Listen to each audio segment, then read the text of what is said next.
Hey, what's up, everybody, and welcome to the final regular season episode of Intense Takes Inside My Mind. Just want to say I appreciate everybody that's been watching, subscribe, tuning in since the beginning of the NBA season up until now. We've talked about so many things, so many other different sports, college basketball, college football, NFL, whatever you could think of, we've talked about it. But I appreciate all the support. It's the end of the NBA season. Playoffs is right around the corner, starting this weekend. Can't wait. We already off to a great start with the playing games. So looking forward to bringing you guys this episode, giving you my insight on just how the teams have been and what to look for, what to look for going into the playoffs. So let's jump right into this first segment.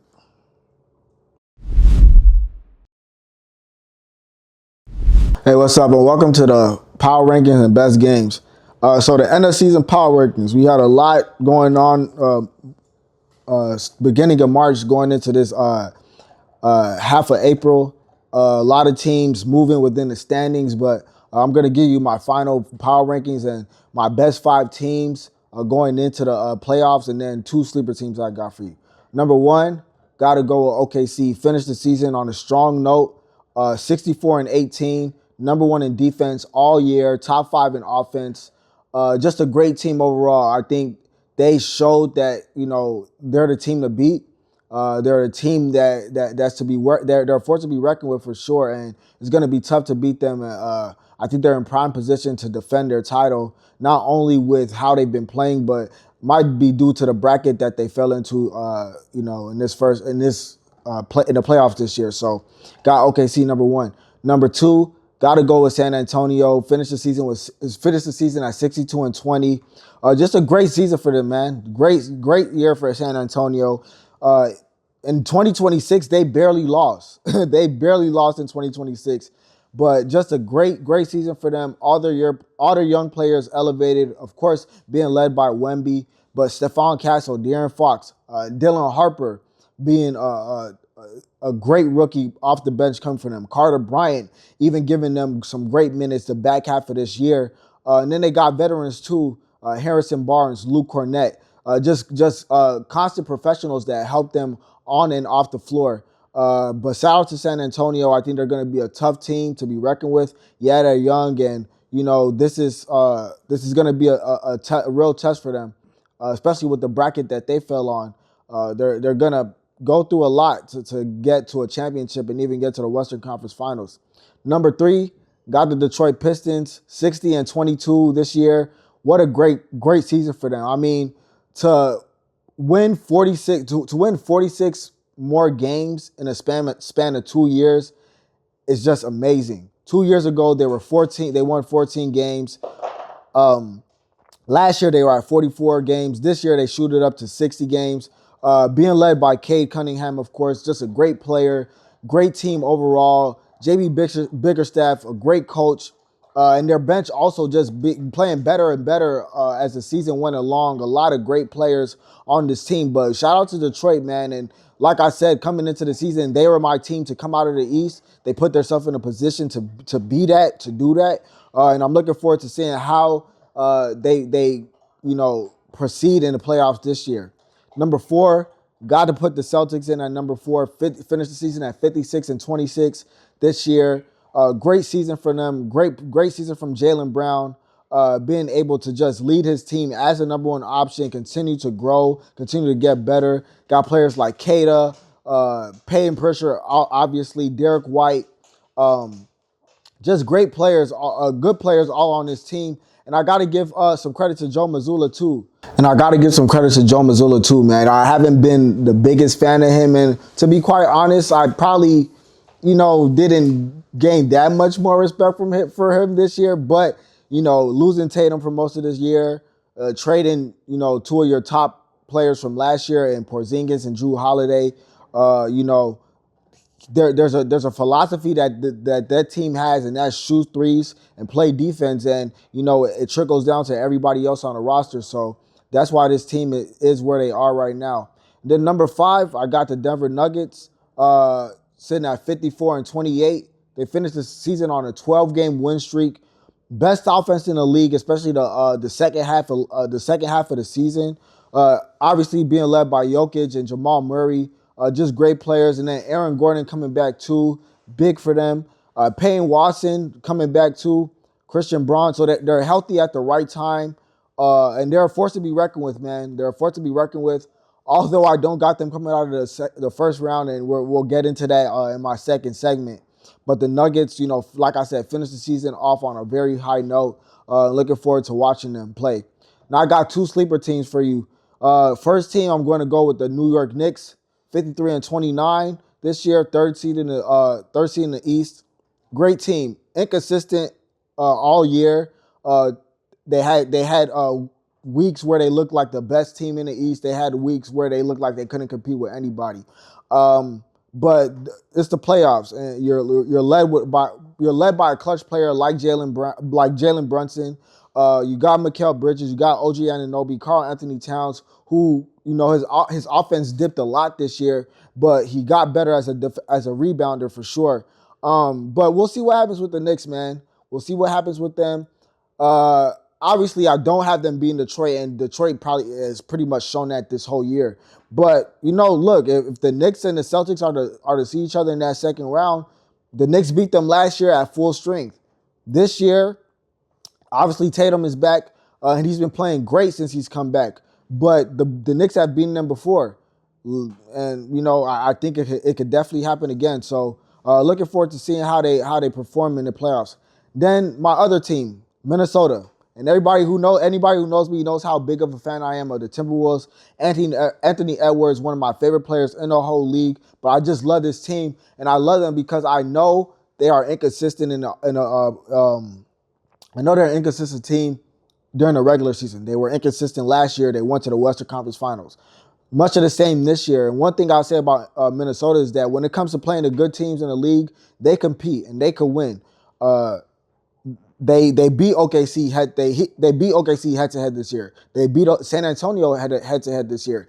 Denver beat them head to head this year, but we all know that they could beat Denver in a playoff series because they've done it before. Anthony Edwards is better. Julius Randle is there, and this is going to be a different test for them because the first time they did it was Gobert and Cat. This year is going to be Gobert and Julius Randle. But you got the emergence of Jaden McDaniels, obviously. Then you got Ayo Dosunmu and Terrence Shannon coming off the bench, who Terrence Shannon has been playing great the past 2 weeks of the regular season. Then Bones Highland too. So Minnesota has firepower coming off the bench. And like I said, they had defenders all over the court. Naz Reid, who's a Sixth Man of the Year candidate every single year. So Minnesota, honestly, I have them going to Western Conference Finals again this year, and we'll see if they're able to. We'll see if they are able to get there. We'll see if they're able to break through finally this year. But I think Minnesota is very live, and I'm gonna go deeper into it later on in this episode. But I think when it comes to the NBA and in general, not only with Minnesota but with basketball in general, when it comes to the NBA media, we probably have to stray away from them because they're very misleading to the public.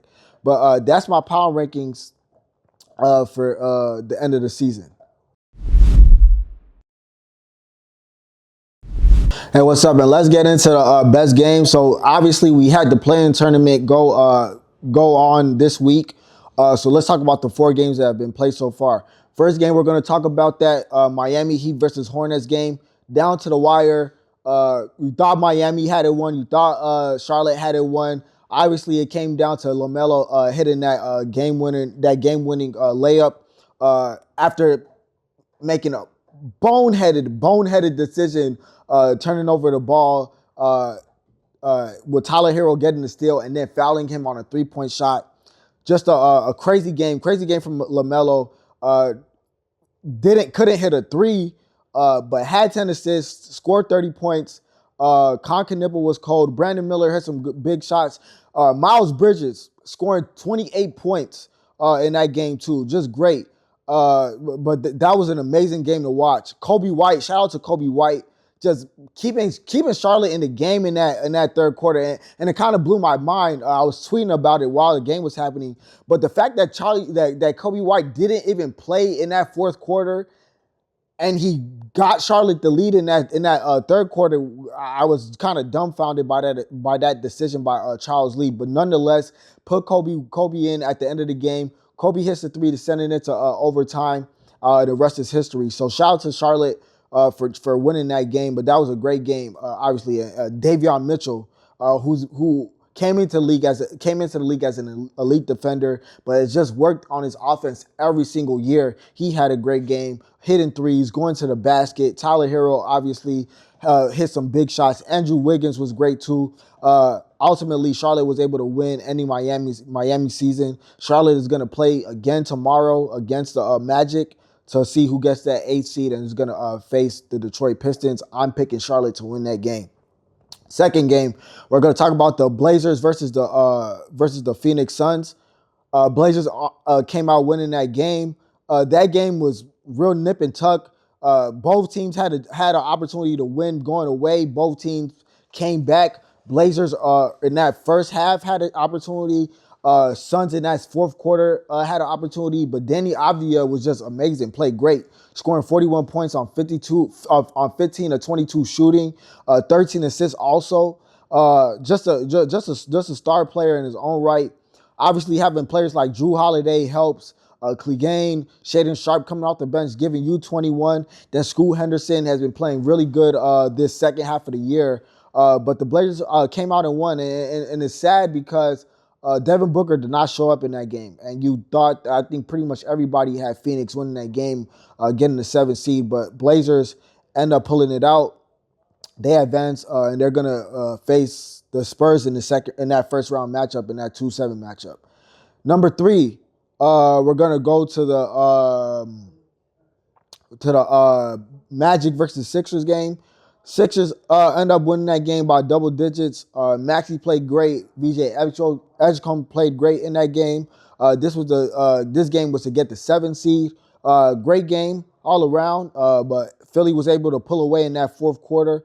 Helping them secure that 7th spot. They're going to be facing the Boston Celtics in the second round. And I think that actually will be a pretty good series. I got the Celtics winning in 6, but I think Philly could keep it close for sure. Honestly, if Joel was coming back, I probably would have picked the Sixers to win that series, but he's not. But that was a really good game. And then I think right up there with that Hornets Heat game, that Warriors versus Clippers game was amazing. Just a great game all around.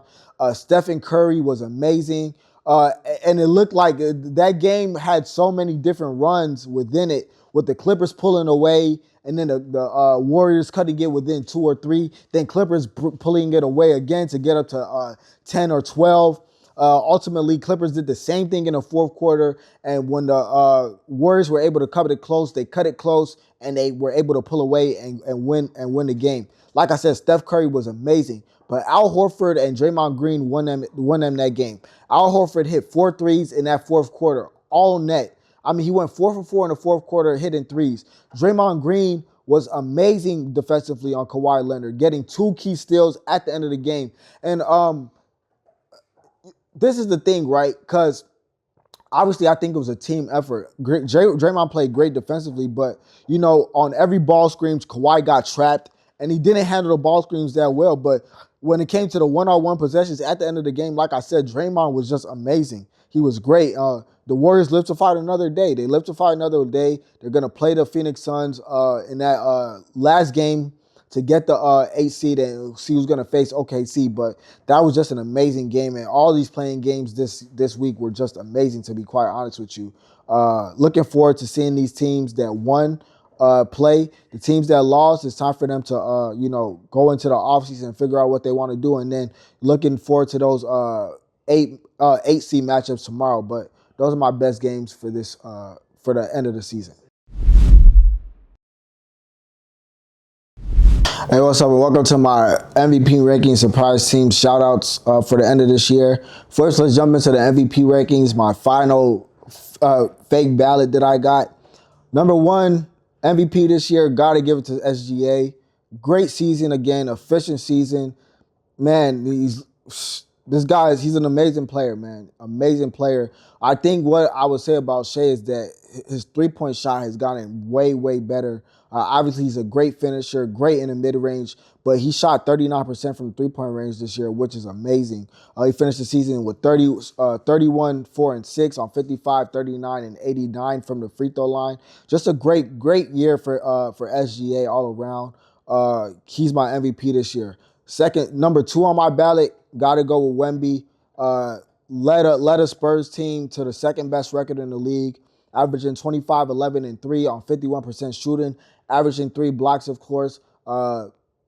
Wemby's he's just an amazing player, man. Doing all of this under 30 minutes, too. He's an amazing player, like I said. And with him, it's just about health. It's about health. We'll see how his body holds up as he continues to go on in this league. But this guy has, when they say unlimited potential, he's probably the poster child for that. Like, he has unlimited potential. We'll see how he does in his first playoff run. This is going to be tough for him. It's going to be tough. Physical. We all know, like, the playoffs are a different game, a lot more physicality. But we'll see how he handles it. Number 3, and I had to put this in there because Cade obviously now is gonna reach that threshold, 65 games. He won his appeal, got him at number 3 this year. Led the Detroit Pistons to a 60-22 record. Who, to me, out of all the top teams in the NBA, the Pistons have the most flawed roster. So he took the most flawed roster to the third best record in the NBA. Was number 2 for most of the season. Averaging 24 points, 10 rebounds, 10 assists, 6 rebounds.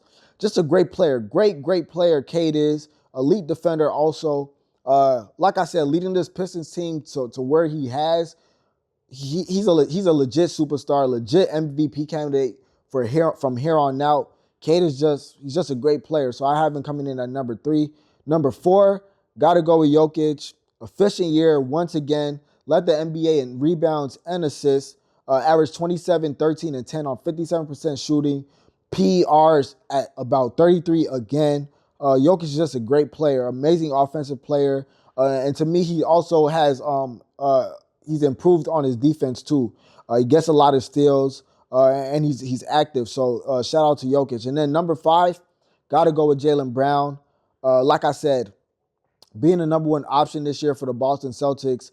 Averaging 28, 7, and 5 on 47%, leading them to the second best record in the East. Elite two-way player. Like I said, great defender. Jaylen Brown had to come in at number 5 on my MVP list. Rookie of the year, got Cooper Flag at number 1. And I probably would have put Con Knipple there to win Rookie of the Year just because he's on a better team. And he had a great season too. But Cooper Flag scoring 96 points in two games was just amazing. Had that 51-point game against the Magic, obviously. Then went on against the Lakers the next game to score 45 points. Just a great season from Cooper Flag. And to be honest with you, I did not think he would be the scorer that he is in the NBA. He wasn't a great shooter, but he gets to the rim. He's a great finisher, gets to the foul line, has a pretty good mid-range, and I feel like his three-point shot got better as the season went along. He finished the season averaging 21, 6, and 5. Look, the Mavericks, they're going to have a top pick, obviously. We'll see who they land, but they have a lot of really good young pieces. And I think that aside from injuries, going into next year, they're a team that could for sure be vying for a playoff spot. So got Cooper Flag winning Rookie of the Year. Number 2, got to go with Khan. Like I said, average 18, 5, and 3, 43% shooting from the three-point range. Number 1 in three-point makes this year. Khan had a great rookie year. And then number 3, I got VJ Edgecombe, averaging 16, 6, and 4 for Philly. Great player, two-way player too. Coming into this year, I was always a big fan of VJ. Especially when he was at Baylor, I spent a lot of my time watching him. He was a great slasher, great elite athleticism. But I said that three-point shot had to be better when he got to the NBA, and he shot 36% this year. which is pretty solid for a rookie, especially somebody who had to work on a three-point shot. And I think he's only going to get better. So I got VJ coming at number 3. And then the two other top picks in the draft last year who were rookies that one was on a pretty bad team, the other one was on a top team. Ace Bailey came on towards the end of the year, finished the year averaging 14 and 4 on 44% shooting, had a few 30-point games here and there when he got consistent burn. But I think going into next year, I'm expecting the Jazz to finally want to win. They've been tanking for 5 years. I'm expecting them to want to finally win. I think Ace Bailey's going to have a lot to do with that. And then Dylan Harper, man. Dylan Harper, to me, is a star. Off the bench of this rookie year, averaging 12 points, 3 rebounds, 4 assists on 50% shooting. Big part of that San Antonio team and just, the big jump that they made this year. And obviously, I think at some point he will start next year. I think that's going to probably take a De'Aaron Fox trade. They have Stephon Castle, who's a great player and is a future star.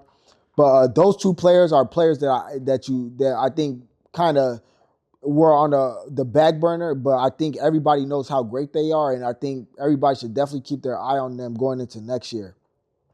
That's my MVP rankings and Rookie of the Year so far for the end of the season.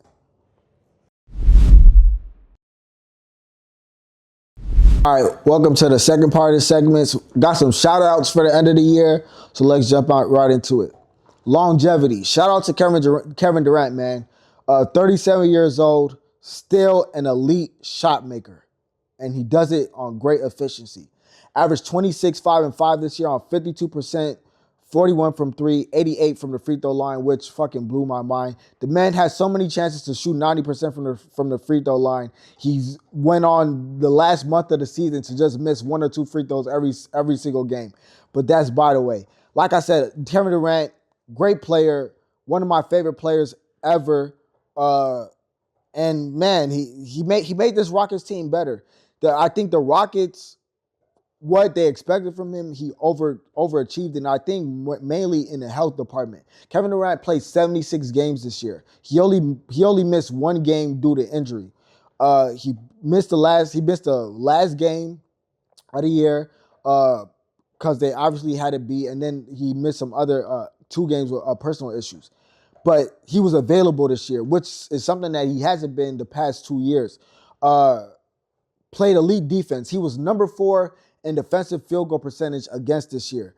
Let the idiot media pundits on TV tell you he's not a great defender. But anybody who watches the Rockets and watches Kevin Durant play know how elite he is on the defensive end. The one thing I would say this year is that he had trouble with his turnovers.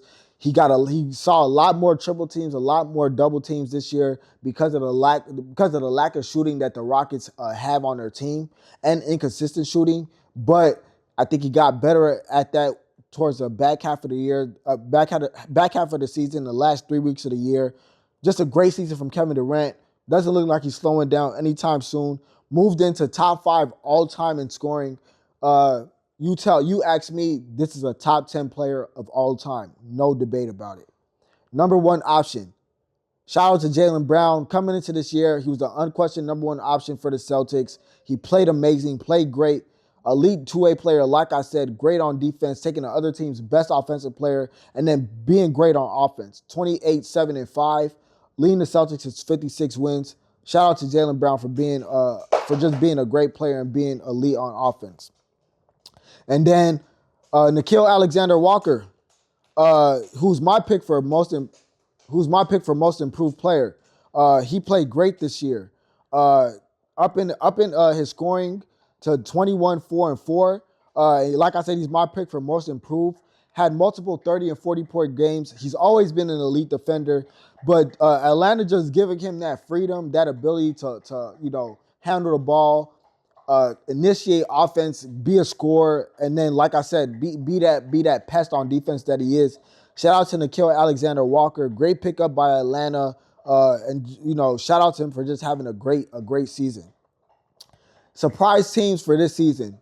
Obviously, number 1, got to go with the Charlotte Hornets, who had an amazing second half of the year, ended up finishing 44 and 38 on the season. First winning season that they've had in a long time. Like I said, they're playing for that 8th seed tomorrow against the Orlando Magic.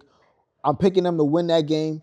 But, man, they played great this year. Each of their players just growing. LaMelo growing. Brandon Miller growing in his second year. Miles Bridges growing, being that vet presence for them, but he's still fairly young too. They just have a young team all around. And then shout out to Charles Lee, who, just got better as a coach over the year.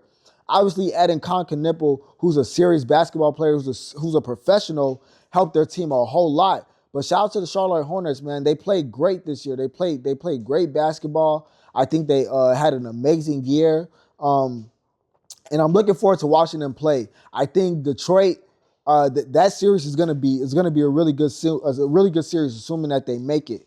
But I'm looking forward to watching them play. Like I said, this was a great season for them.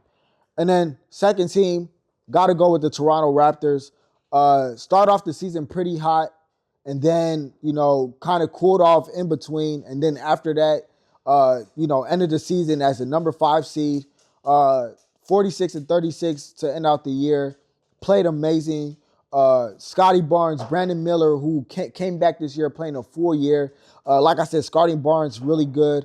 RJ Barrett, big accomplishment this year for this team, and just being where they are right now. I think that they're going to give Cleveland a tough series for sure in this first round. That's my MVP rankings and surprise teams, and also my shout-outs for the end of the season. Hey, what's up? And then let's go into this, the first round matchups for the playoffs this year. Number 1, we're going to go with the Celtics and the Sixers. This should be a great series, and I think this should be a good series, I would say. I think it would have been a great series if Joel Embiid was playing, but he's not. Very unfortunate situation. Makes me sad because I love Joel. I think he's a great player. The man was still averaging damn near 30 on no legs this year, which is fucking amazing. It just goes to show you how much of a great player he is. But I think this is going to be a hard-fought series. Tatum is back, which makes it a lot tougher for the Sixers. And Tatum is playing great basketball right now. Still getting his legs under him as far as like his consistency with scoring the ball. But he's a great rebounder, and his passing has gotten a lot better too. Ultimately, I think the Celtics are just going to be too much for Philly. I think it's going to be a hard-fought series, but I think it's going to end in 5 games. I got the Celtics winning 4-1. Second series we're going to jump into, the Knicks versus the Hawks. I think this should be a really good series. The Hawks are another team who has played great basketball the last 2 months of the year. Like I said, looking at Jalen Johnson, the addition of C.J. McCollum in that Trae Young trade was amazing. He's been a great get for them. Dyson Daniels being an elite defender. Okongwu being a great center who could stretch the floor for Atlanta. This team is really good. They're really good on offense. Obviously, Quinn Snyder is a great coach. I think this team could definitely give the Knicks a scare. I think the Knicks are going to win this series. I think they're going to be too much for them. Up and down season for the Knicks, as I mentioned before, but they won 53 games this year. I still expect them to be good. They got Jalen Brunson, they got Cat, they got OG. I think they're going to be able to pull the series out in 6 games. I got the Knicks winning 4-2. Third series we're going to jump into, the Cavs versus the Raptors. I also think this will be a really good series. Raptors have been good all year, right in between that 4 and 6 seed all season. But they've been playing good basketball. Like I said, obviously they have Brandon Ingram and they have RJ Barrett, who both have playoff experience. Scotty Barnes has some playoff experience too, with his first couple of years with the Raptors. So the Raptors are not going into this with no experience at all. They're a really good team. They've been up there in assists all year long, spreading the ball around. They have 3 players. They have 3 players who average 20 points or more. Like I said, they have a go-to guy in Brandon Ingram too, who has shown to be an elite playoff player. Who can make big shots, can make clutch shots, can get to the rim, hit threes, attack the mid-range. I think the Raptors are alive in this series. Cleveland, they're really good. I think they have Donovan Mitchell, they have Jared Allen, they got James Harden, and obviously everybody knows I'm not a big fan of Cleveland. I don't think the Raptors will ultimately have enough. I think that with the additions of Dennis Schroeder and then Keon Ellis for the Cavs, who are both dogs on defense, and then you have Evan Mobley too, I think that's going to just be too much for the Raptors. I don't have the Cavs choking just yet. The first round is too early. I got them choking in the second round. I got the Cavs winning this series in 6-4-2. And then the last series, who I got, the Pistons going against either the Magic or the Hornets. I'm picking the Hornets. I think regardless, though, just going into this series, the Pistons have an MVP candidate, Cade Cunningham, all-star in Jalen Duren. The one thing I love about this team is that this back half of the year, which I think was great for them, that Cade had gotten injured and was out for that extended period of time, is that they really got a chance to look at what their bench could be. With Dennis Jenkins, and then Kevin Huerter, to me, who, as we all know, I called that trade out, a few days before it happened. I said that the Pistons needed shooting, and I said the Pistons needed to go and grab him. They went and grabbed him, and this last three weeks of the year, he's been playing great, shooting great for them, been competing on the defensive end. You got Isaiah Stewart, you got Paul Reed coming off the bench. You got Karis LeVert. I mean, this team has a really good bench. A bench that, went toe-to-toe with OKC a couple weeks ago, sending it into overtime and losing by 2. So I think the Pistons are alive. And I know a lot of people had the Celtics coming out of the East. I've been on Detroit all year long. Like I said, I had them coming out of the East coming into the season before the season even started. So I think they're priming and they're in a position and they're ready to go. I think the series with the Hawks, with the Hornets will be a great series, but I think the Pistons are going to win that series pretty handily. I got them winning that series 4-1.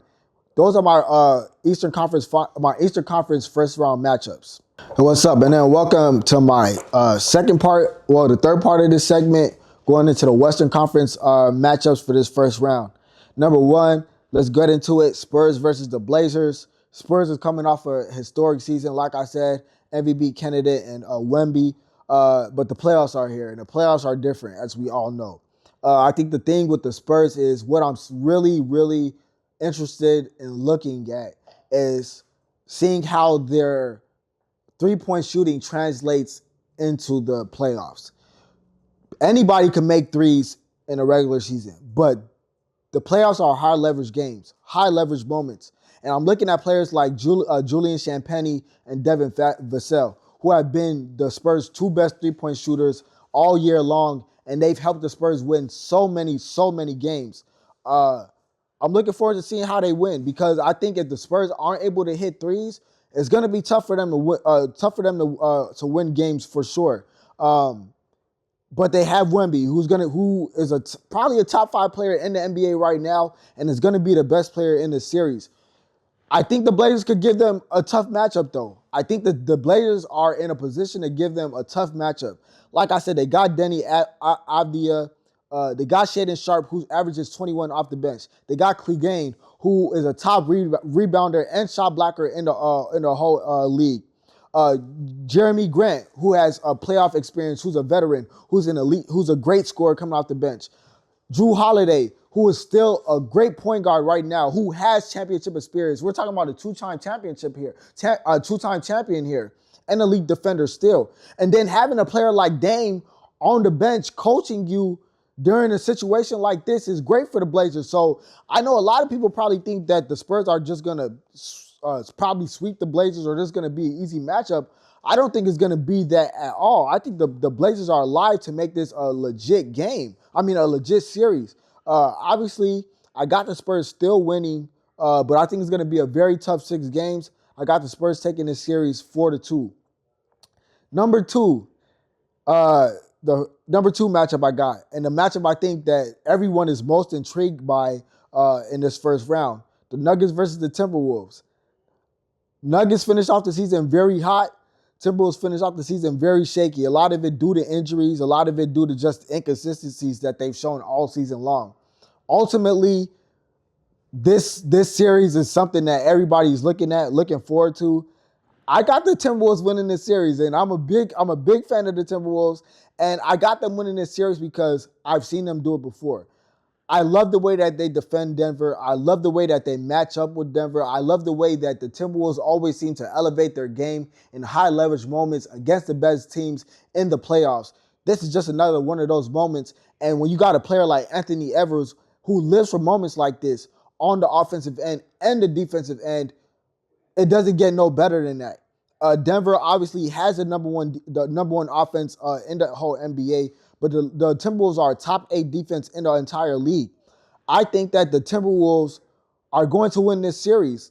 I got them winning in 7, and I honestly feel like they can win this series in 6. Obviously, I think a Game 7 in Denver will be tough to win, but I've seen them do it before. They've done it before. I got the Timberwolves winning this series, shocking everybody but me, winning this series 4-3. I got Minnesota advancing into the second round.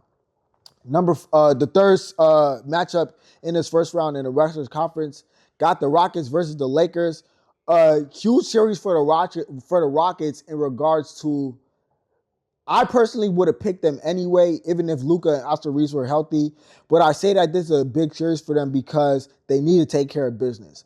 They're heavily favored in this matchup. They have the talent. They got the best player in this matchup, despite what idiots on TV will tell you.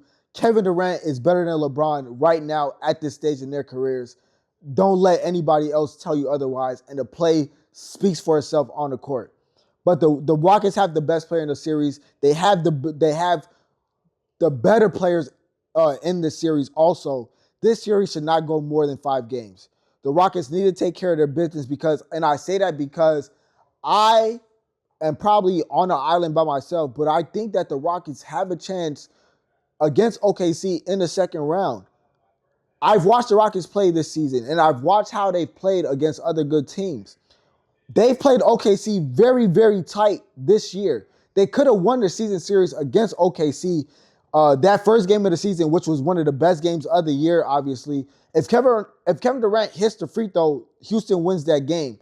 The second time that they played OKC, the Rockets lost that game in the fourth quarter. But they just couldn't make a shot in the fourth quarter. OKC couldn't really make a shot either, but they just made more shots than the Rockets. So they lost that game in the fourth quarter. And then the Rockets beat them. The Rockets beat them the third time. So I think that series will be a lot more closer than people think. I'm looking forward to watching that, but the Rockets need to take care of business. Like I said, in this first round matchup against the Lakers are overmatched, overpowered. This series should not go more than 5. Out of respect for LeBron James, I'm giving him one game. I got the Rockets winning this series 4-1. And then fourth and final matchup in this first round Western Conference series, in this first round matchup, Western Conference matchups, I got OKC against either the Warriors or the Suns right now. Let's see. My gut is telling me the Warriors probably pull this game out, or my gut is telling me probably Warriors. Regardless, I think OKC wins this series in 5, possibly 4, but I got them winning in 5. You got soon to be two-time MVP in SGA. Although watching this team play defense is a headache for me. I don't really like watching them play defense. They're favorites for a reason. Great bench. I think that trade for Jared McCain was a big get for them. Added shooting to the roster. And like I said, they have a great bench, great team overall. I think OKC would just be too much for whoever it might be between the Suns and the Warriors. I got them winning this first round matchup 4-1. That's my Western Conference first round matchups for going into this first round. Hey, what's up? And welcome to this bonus take segment.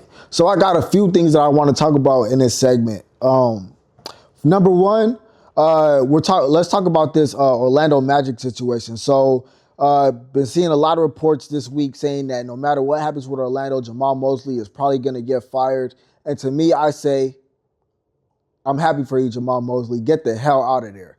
To me, what symbolizes a piss poor franchise is picking a player who hasn't done shit in the league over a coach who has turned your franchise into a winning franchise.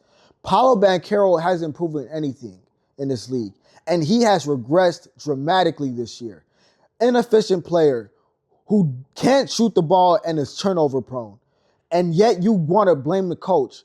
Now this looks like a tug of war between the coach and the player, and this is the NBA, which is a player driven league. This is Paolo Banchero's a Mac. They gave a nigga $240 million. They're probably gonna pick him over Jamal Mosley, and to me, Jamal Mosley is just gonna go on to be another JB Bickerstaff, who a team chose a player over you. Obviously, the Cavs chose Donovan Mitchell over JB Bickerstaff. Now you look at what JB Bickerstaff is doing with Detroit. To me, Jamal Mosley is just going to get a chance to do with another team what he did with Orlando, and that's make them a respectable franchise. Orlando won 45 games this year. They have upped their win total every single year since Jamal Mosley has been a coach. So look, man, if Orlando chooses to fire him, that's their loss. But I'm a big fan of Jamal Mosley. I've always been a big fan of his. I think he's a great coach.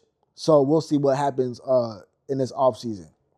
Number two, let's go into this Will Hardy Jazz situation. So Will Hardy was hired 2021, I believe. 2021 or 2020 he was hired. He was hired when Willie Green was hired, who Willie Green just got fired by the Pelicans earlier this year. Will Hardy has been given the leeway to tank since he's been an NBA coach. I mean, he is a career loser. Now, the Jazz have been tanking for about 3 months now. They traded for Jaren Jackson. They're going to get another top pick, and they got a bunch of young talent on this team. My assumption is that they're going to go into next year, and there's going to be some incentive for them to be a playoff contender. And that's them getting into the playoffs. Not play in, but getting into the playoffs. To me, Will Hardy is just another example of just like race when it comes to the NBA or just sports in general. We have white coaches who don't do anything, who are losers, and then we have black coaches who turn piss poor franchises into playoff contenders every single year. And then the moment they're given a player who doesn't perform well, or they're given a team who is ravaged by injuries, they get fired. JB Bickerstaff, Willie Green, Jamal Mosley. All these coaches have won and been to the playoffs with their teams, with teams who have been losers. Yet we have Will Hardy, who is in a position where he has been given the leeway to lose since he's been an NBA coach. We'll see what happens. And like I said, to me, it's all a race thing. It's all a race things. White coaches are just given that they're just given that ability. They're given that leeway to just lose with no consequence, while black coaches have to fight to get jobs, fight to turn piss poor franchises into respectable franchises. We'll see what happens with the Jazz. My assumption is that, look, man, we've given you 6 years to fucking lose. I'm assuming that next year he won't get that opportunity to do that again, that he's going to win. Third topic of this bonus take segment, which is maybe my favorite topic that I've done since I've brought this segment into this show. The conversation of NBA media and the media in general.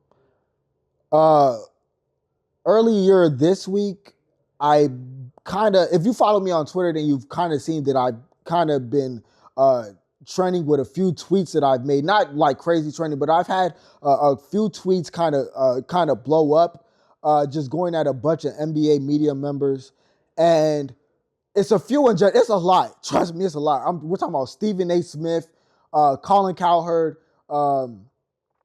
Kendrick Perkins, fucking Nick White, Chris Broussard. I mean, it's fucking endless. We got some of the stupidest people in media covering the NBA. We're talking about people who don't watch basketball outside of national televised games, but they have this smug arrogance to them as if they know what they're talking about, as if they know what's going on. And I think the NBA media is a huge reason why people look at the NBA the way that they look at it. We have a bunch of fanboys that are covering the NBA. We got a bunch of stands that are covering the NBA. We have a bunch of people who are on TV that are pushing their agendas covering the NBA. They're pushing personal agendas, personal biases, or personal grievances that they have with certain players. Whether it be Nick Wright just this infatuation that he has with LeBron James, or Chris Broussard, who has this deep hatred for Kevin Durant, is just amazing to me. Or whether it's Kendrick Perkins, who doesn't know anything about basketball in general, or whether it's Stephen A. Smith, whose sole purpose on this planet is to just yell and scream about things he has no knowledge of. NBA media in general is just terrible. It's bad. And these media pundits are doing this game a true disservice because they're not covering it the correct way. They're not covering it the right way at all. And it really sucks. And I really wish that some of these fools would just respond to me. Just respond to me. Give me the opportunity to teach you something about this game of basketball, because this is what I do. I watch this shit from the Wizards to the Hornets to the Magic to anybody. I watch basketball. It's like a second job to me. A lot of things that have happened in the NBA, if you know me, if you talk to me on a regular, then you know that I've called a lot of things before they even happen, because I understand the game. I watch it to understand it. I don't watch it because I got a favorite player and I want to push an agenda here or I want to push an agenda there. No, I call out who needs to be called out, even if it's my favorite player. Kevin Durant is probably my favorite player in the NBA right now. If you go through my Twitter, I've called him out on numerous occasions this year. Numerous occasions, whether it be missing free throws to win games or send games into overtimes, which he's done multiple times this year, whether it's the turnovers, which he's caused the Rockets to lose certain games this year because of that. There's no bias in me when it comes to this game of basketball.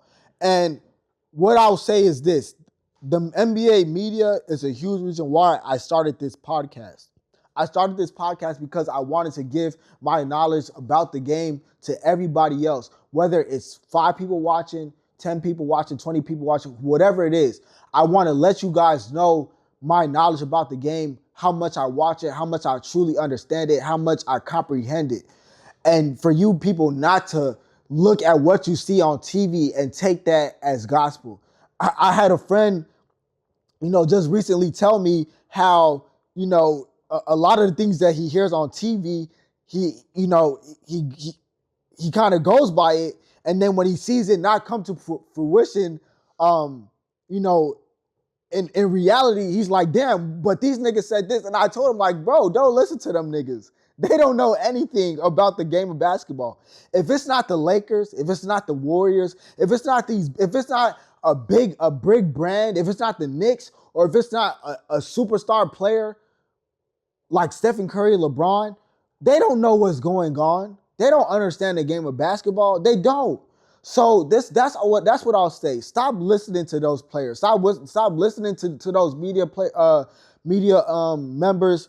Even some of these podcast people too. They don't know what they're talking about. They don't know what they're talking about. A lot of these people don't understand this game of basketball to watch it. Basketball is a fun sport. It's a popular sport, and I understand that everybody wants to be a part of it. But if you want to be a part of this game, have some integrity. Have some integrity when it comes to this game. Learn how to put your bias and your agendas to the side and watch the game to comprehend. Watch the game to understand it. And that's really my message to everybody out here, is that if you're serious about this game, then be serious about it in all aspects. Really understand what you're watching, really understand what what you're seeing with your eyes and want to get better at it. Whether you're playing still or whether you just really love the game. There's so much to learn about this. Look, I'm a tech nigga that's in his job, but I just love this game of basketball. And that's why I watch it the way that I do. That's why I talk about it the way that I talk about it. So that's really just my rant about it. Like I said, I've had a bunch of tweets, a bunch of just a bunch of interaction throughout this week that just made me like, man, the reason why most people look at the NBA the way that they look at it is because of the people that they see on TV and the way that they talk about it. And when you're getting bad information, you're gonna have a bad, a bad experience or a bad idea about a certain thing. And I think that's what's happening with the NBA.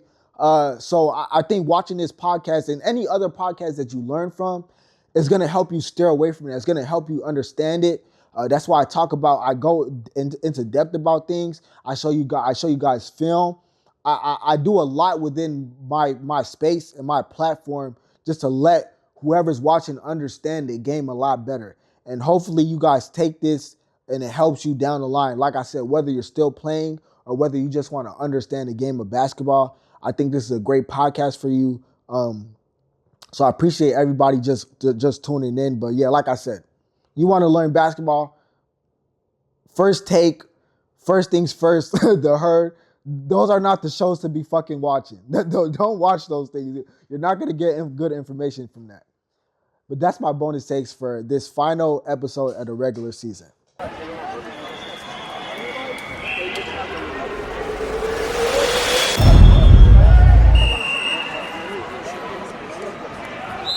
What's up, everybody? And thank you for tuning into this final episode of the regular season. I appreciate everybody who's been watching, who's been subscribing, like I said, liking, passing this on to friends, family, whoever it might be.